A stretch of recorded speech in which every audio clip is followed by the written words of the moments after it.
ओ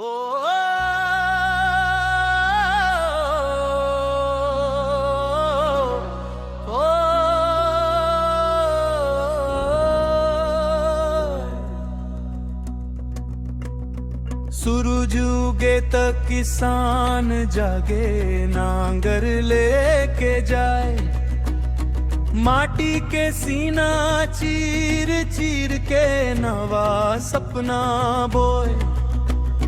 कभू घम कभू पानी, फिर घलो मुस्काए, अपन मेहनत के भरोसा ले धन के पौधा लहराए। माटी के तिहार हरेली, किसान के प्यार हरेली, पसीना के बूंद बूंद मां लुकाए संसार हरेली। माटी के तिहार हरेली, किसान के प्यार हरेली, हरियर धान के सपना लेके किसान खेत में जाए।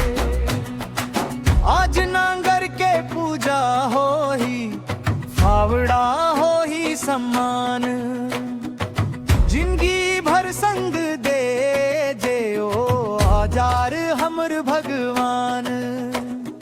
गोठ में बैला सजे समरे, घर में खुशी समाए। हरियर चुनरी ओढ़ के धरती मैया जैसन ल जाए।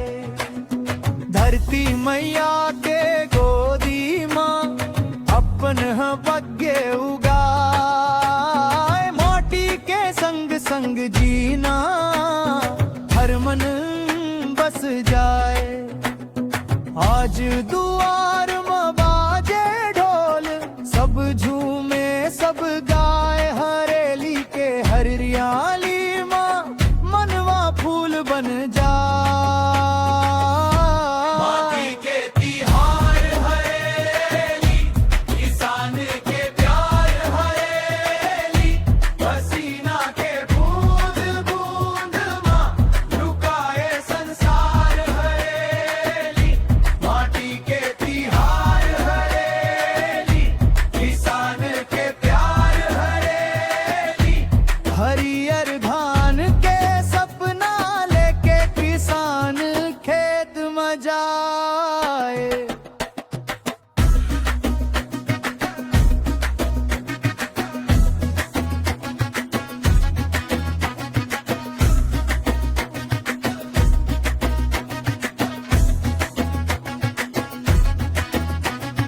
दाई के हाथ के पकवान, बाबा के मीठ मुस्कान, बच्चा मन के खेल कूद ले गूंजे पूरा मकान। हरेली हमर संग सकृति हरेली हमर मान। छत्तीसगढ़ के माटी संग जुड़े हमर पहचान।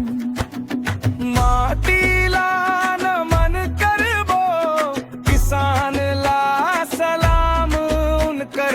बूंदे जिंदगी दे थे उनकर नामे बिहान। हरियर रहे हमर छत्तीसगढ़, सदा रहे सम्मान। हरेली के जय गान ले गूंजे गांव गांव जहां। माटी के तिहार हरेली, किसान के प्यार हरेली, पसीना के बूंद बूंद मां लुकाए संसार हरेली। माटी के तिहार हरेली, किसान के प्यार हरेली, हरियर धान के सपना लेके किसान खेत में जा।